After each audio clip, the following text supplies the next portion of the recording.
Yung mga custom ngayon, binubuksan yung karton, ang utos daw niyang Diyos, ayon sa mga sabadista. Kala, bubuksan ninyo yung mga karton ninyo, Carne Norte, di ba, nanakawin. The most corrupt agency government in the Philippines, number 1, custom. Bureau of Custom, BOC, yung bulok na custom.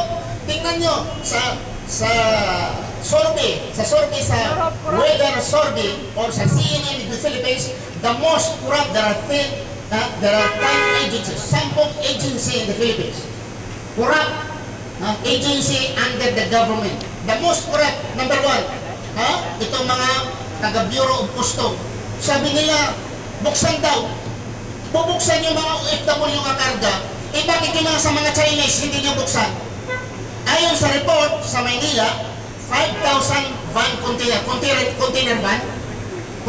van sa Manila, sa port, galing sa Pantalan, galing sa dagat, port, seaport, 5,000 container van every day lumalabas doon.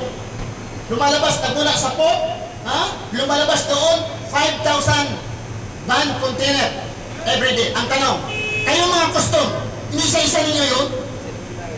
Yung mga container, ang may-ari, yung mga insect, inyo yung ina-inspect, ang sa dulo, bisikleta, isang sa gitna, mga mamahaling sasakyan, ang container, mga 50-footer or 20-footer na container, ang sa harapan, bulak.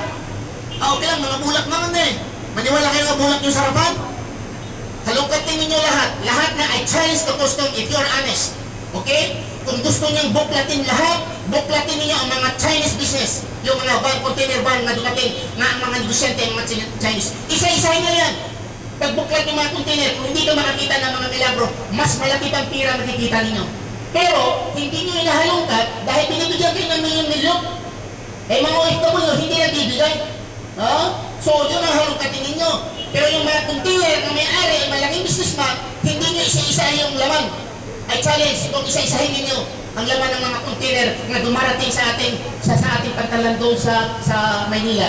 Kundi na yayaman yung natin, bansa natin. The most corrupt government agency is Bureau of Custom. Hindi ba kayo nahihiya? Naku, sarap mag-rebuild pero takot lang ako sa lamok at yung mga alimato. Okay, sige. Kayo naman magsalita dito. Nakakapa dito mga kwan itong mga custom Buti lang hindi ako rebuild kasi ako rebuild binaril ko ng ulo niyo Okay, sige ito, magsalita.